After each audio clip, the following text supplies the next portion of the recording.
ওরা এক একটা কমেন্টস করে এবং এই গ্রুপটাই কিন্তু হইচই করে।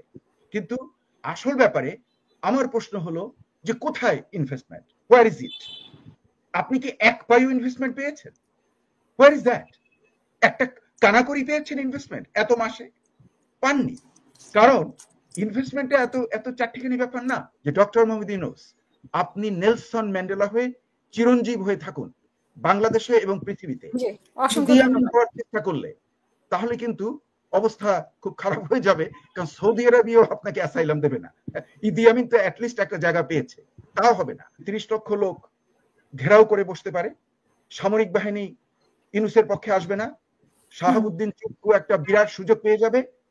ইউনূসের যে সমস্ত উপদেষ্টারা মানে নির্বাচন কাকে বলে যারা জানে না, ওরা তো পালাতে পারবে না, এবং ওদের প্রত্যেককে ওই পিনাকি ভট্টাচার্য যে ডাইপারের কথা বলে, পিনাকির ডাইপার সাপ্লাই দেওয়া উচিত। এবং তাদের মধ্যে কিন্তু অনেকে আছে দারুণ রেশনাল, আই মাস্ট সে। এবং এই যে দেখুন ডক্টর শফিকুর রহমান উনি যে দেখা করলেন, মানে 3টা পয়েন্ট যে বললেন যে বেগম খালেদা জিয়ার সঙ্গে দেখা করার পর, সেটা কিন্তু একটা দারুণ মানে একটা ইন্টারেস্টিং ব্যাপার। উনি বললেন 3টা যে পয়েন্ট, আমি আরেকটা বলবো, মিউচুয়াল সম্মান, একজনের সঙ্গে আরেকজনের সম্মান, যে নির্বাচনে একজন হেরে যেতে পারে সেজন্য সে তার শত্রু নয়। আবার নির্বাচনে প্রতিদ্বন্দ্বিতা থাকতে পারে, ভিন্ন মত থাকতে পারে, সেটাকে অনার করতে হবে। এটা তো একটা যে কোনো একটা গণতান্ত্রিক সমাজের এটা হলো আসল ফাউন্ডেশন। এটাই উনি বলেছেন, ওনার যে 3টা কন্ডিশন, সেই 3টা কন্ডিশন আমি তো তাকে আমি সাধুবাদ দেব ওই 3টা কন্ডিশনের যে উনি দিয়েছেন। কিন্তু উনি নির্বাচন বলছেন যে রমজানের আগে হওয়ার জন্য, দ্যাট ইজ বেসিক্যালি জানুয়ারি। এবং উনি আবার এটাও বলেছেন যে সরকারের সাথে উনি একমত, সরকার যে সময়সীমা দিয়েছে, তো আবার উনি মতামত দিয়েছেন যে রমজানের আগে, আবার 3টা শর্ত জুড়ে দিয়েছেন। এখানে কি আসলে একটা কনফিউশন, যেটা সানুর হুদাও বলেছেন যে একটা কনফিউশন তৈরি করছে কিনা? হয় কি, মানে একটা লোক যখন অনেক কথা বলেন তখন হয়তো কিছু এদিক সেদিক হয়ে যেতে পারে, কিন্তু যে মেইন 3টা পয়েন্ট উনি এমফাসাইজ করছেন, আমি ওই 3টা পয়েন্টকে ধরবো। ওই 3টা পয়েন্টকে ধরলে আমি দেখছি যে মানে উনি যেটা বলছেন তার সঙ্গে অন্যান্য যে দল এবং বিএনপির সঙ্গে একটা কিছুটা আমি ওভারল্যাপ দেখছি, হ্যাঁ, যেটা একটা শুভ লক্ষণ দেশের জন্য। কারণ বর্তমানে সবচেয়ে যেটা গুরুত্বপূর্ণ হলো যে একটা নরমেটিভ ফর্মে যাওয়া উচিত দেশটা, একটা গণতান্ত্রিক ফর্মে। আমাদের প্রশ্ন থাকবে যে আমরা কি চাই, আমরা কি গণতান্ত্রিক নর্ম চাই নাকি আমরা একটা স্বৈরতন্ত্র চাই? মানে যারা গণতন্ত্র হতে বলে নির্বাচন হতেই হবে, নির্বাচনটা হলো মেইন ইনগ্রেডিয়েন্ট। নির্বাচনটা তো হতে হবে নিরপেক্ষ, ন্যায্য, যাতে এখানে কেউ ম্যানিপুলেশন করতে না পারে, যাতে সবাই একই মানে লেভেল প্লেইং ফিল্ড থেকে নির্বাচন করতে পারে, সেটাকে গ্যারান্টি করতে হবে। সেটাই হলো এবং সেটা করে যদি আমাদের এটা করা যায়, হ্যাঁ, তাহলে দেশে মানে মানে চিন্তা করে দেখুন, আমরা শুধু বক্তৃতা শুনছি যে ওখানে ইনভেস্ট করছে, এটা 9 মাস হতে চললো, কোথায় ইনভেস্টমেন্ট? জিরো। ইন্টারিম গভর্নমেন্টের সঙ্গে কেউ ইনভেস্ট করতে যায়? কোন বিজনেসম্যান কি এতই গাধা যে একটা ইন্টারিম গভর্নমেন্টের সঙ্গে গিয়ে সে কোটি কোটি কোটি কোটি টাকার ইনভেস্টমেন্ট করবে? কিন্তু যে মিটিং মানে যে সম্মেলনটা হয়েছে, বিনিয়োগ সম্মেলন, সেখান থেকে তো অনেক বড় আশ্বাস পেয়েছে, 3000 কোটি টাকার আশ্বাস পেয়েছে মানে বিনিয়োগ করার। ওইটা আমি হাসলাম, কারণ ওই আশ্বাস, শোনেন, একটাকে আমরা বলি এটা তো আশ্বাস, এর পরের যে পর্যায়ে যেটাকে বলে মাউ বলি, এই যে লয়াররা বুঝবেন, মেমোরেন্ডাম অফ আন্ডারস্ট্যান্ডিং, তা কোনো বাইন্ডিং নয়। এই সমস্ত জিনিসগুলো আমাদের যে বট কোম্পানি, যে বট লিগরা, এগুলো ওদের ধারণাই নাই যে হোয়াট ইজ দ্য রুলস। হ্যাঁ, ওরা এক একটা কমেন্টস করে এবং এই গ্রুপটাই কিন্তু হইচই করে। কিন্তু আসল ব্যাপারে আমার প্রশ্ন হলো যে কোথায় ইনভেস্টমেন্ট, হোয়ার ইজ ইট? আপনি কি এক পাইও ইনভেস্টমেন্ট পেয়েছেন? Where is that? একটা কানাকড়ি পেয়েছেন ইনভেস্টমেন্ট এত মাসে? পাননি। কারণ ইনভেস্টমেন্টটা এত চারটিখানি ব্যাপার না। ইনভেস্টমেন্ট কখন করতে যায়? যখন জানে যে গভর্নমেন্ট। আমি আরেকটা বলি, এই যে ইউনূস গভর্নমেন্ট আমাকে 1 মিনিট সময় দেবেন, আমি কিন্তু খুব কন্ট্রোভার্সিয়াল কথা বলবো, অনেকে হয়তো খুবই মন খারাপ করবেন, সেজন্য আমি দুঃখিত, কিন্তু আমাকে বলতে হবে। যেটা হলো যে ইউনূস গভর্নমেন্ট যেটা আছে, আমি ইউনূসকে কিন্তু দারুণ রেসপেক্ট করি, ওনাকে আমি চাই নেলসন ম্যান্ডেলা, আমি চাই না যে উনি ইদি আমিন হয়ে যান, এটা আমি কিছুতেই চাই না, এবং আমার ধারণা ইজ ভেরি ইন্টেলিজেন্ট। উনি নেলসন ম্যান্ডেলাই হবেন, নির্বাচন হয়ে যাবে, ট্রানজিশন হয়ে যাবে। কিন্তু যে জিনিসটা সবচেয়ে যেটা গুরুত্বপূর্ণ, যে ওনার যে গভর্নমেন্টের ফাউন্ডেশনটা খুবই উইক। আপনি লক্ষ্য করে দেখুন, সামরিক বাহিনীর যে জেনারেল, শোনা গেল বৈষম্য বিরোধী ছাত্রদের কাছ থেকে শোনা গেল তারা তাকে পছন্দ করে না। এদিকে উনি যার প্রধান উপদেষ্টা শাহাবুদ্দিন চুপ্পু, সে ডক্টর ইউনূসকে খুব একটা পছন্দ করবে সেটাও আমার মনে হয় না। আজকে যদি বিএনপি এবং তার দলীয় লোকরা যদি ঢাকা একটা মিটিং ডাকে এবং সেখানে 20 থেকে 30 লক্ষ তারা নিয়ে আনতে পারবে, এতে কোনো অসুবিধা নেই তাদের।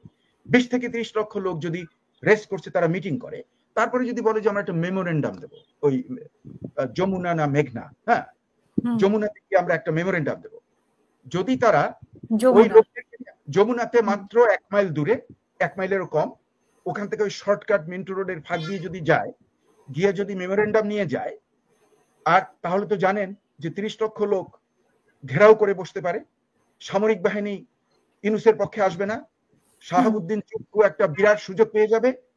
ইউনূসের যে সমস্ত উপদেষ্টারা মানে নির্বাচন কাকে বলে যারা জানে না, ওরা তো পালাতে পারবে না, এবং ওদের প্রত্যেককে ওই পিনাকি ভট্টাচার্য যে ডাইপারের কথা বলে, পিনাকির ডাইপার সাপ্লাই দেওয়া উচিত, কারণ উনি সবসময় এদেরকে টিটকারি করে ডাইপার পরে এরা। হ্যাঁ, তো এদের আমি তা বলবো না। এদের মধ্যে আমি যেমন ওয়াহিদুদ্দিন মাহমুদকে আমি দারুণ রেসপেক্ট করি, আমি সালাউদ্দিন ভাইকে অনেক রেসপেক্ট করি, ওনারা আমার সিনিয়র এবং আমি ওনাদেরকে চিনি। They are brilliant, they are honest, they are good. এরকম কিছু লোক আছে এই ক্যাবিনেটে, কিন্তু আমার কথা হলো যে এরা তো পালাবার পথ পাবে না। মানে আপনি দেখেন রুশ বিপ্লবের সময়, বলশেভিক রেভলিউশনে, ওই অনেক ক্যাবিনেটের লোক, কেরেনস্কির ক্যাবিনেট মেম্বাররা পালিয়ে গিয়ে নেভা রিভারে লাভ দিয়েছিল, ওখান থেকে বেঁচে চলে গেছে সাঁতরে। আমি জানি যে যমুনার আশেপাশে কোনো নদী নাই, কোনো খালও নাই যে সেখানে তারা জাম দেবে। ওটা ড্রেইন আছে, ওখানে জাম দিলে এরা বয়োবৃদ্ধ, এদের হাত পা ভেঙে যাবে, একটা অবস্থা খারাপ হয়ে যাবে। এই জন্য আমি বলছি মানে পালাতেও পারবে না, যেভাবে আওয়ামী লীগ পালিয়েছে সেভাবে পালাতে পারবে না, পালাতে পারবে না, সব কটা ধরা পড়বে। এবং এই যে আইন ভঙ্গ করেছে, দেশের যে আইন ভঙ্গ করে যে ট্রিজন করেছে, সেই জন্য এদের তো মৃত্যুদণ্ড হয়ে যাবে বিচারে। আমার অ্যাডভাইস হলো যে এই সমস্ত না করে ডক্টর মোহাম্মদ ইউনূসকে, যাকে আমি দারুণ শ্রদ্ধা করি এবং হি ইজ ভেরি ইন্টেলিজেন্ট, ওনার মর্যাদা অন্যরকম। ওনার মর্যাদা একটা সরকার প্রধান হওয়ার যে মর্যাদা আর ওনার যে অরিজিনাল মর্যাদা, এর আকাশ আর পাতাল পার্থক্য। কাজে আমার বিশ্বাস এবং আমার অ্যাডভাইস যে ডক্টর মোহাম্মদ ইউনূস, আপনি নেলসন ম্যান্ডেলা হয়ে চিরঞ্জীব হয়ে থাকুন বাংলাদেশে এবং পৃথিবীতে। হওয়ার চেষ্টা করলে তাহলে কিন্তু অবস্থা খুব খারাপ হয়ে যাবে, কারণ সৌদি আরবিও আপনাকে অ্যাসাইলাম দেবে না।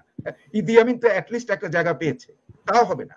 কাজেই আমি মনে করব যে নির্বাচনের পথে দেশের যাওয়া উচিত, এবং আমরা যারা সভ্য এবং অ্যাডভান্স কান্ট্রিগুলোতে থাকি, আপনি ইংল্যান্ডে আছেন, আমি আমেরিকাতে আছি, আমরা জানি যে নির্বাচন দ্বিতীয় বিশ্বযুদ্ধের সময় যখন ইংল্যান্ড এবং আমেরিকা যুদ্ধে জড়িত, তখন তারা নির্বাচন করেছে, ন্যাশনাল নির্বাচন।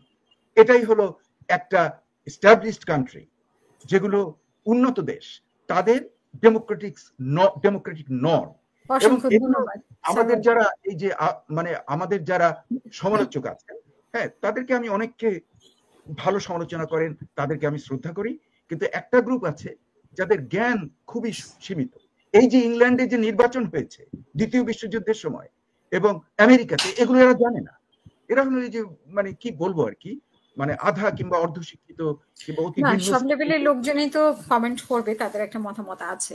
না তারা, আমি শুধু আপনার এখানে না, সমস্ত কমেন্ট আমি বিভিন্ন সময় দেখি এবং মনে মনে হাসি যে বাংলাদেশে কত প্রকার গাধা এবং ছাগল রয়েছে।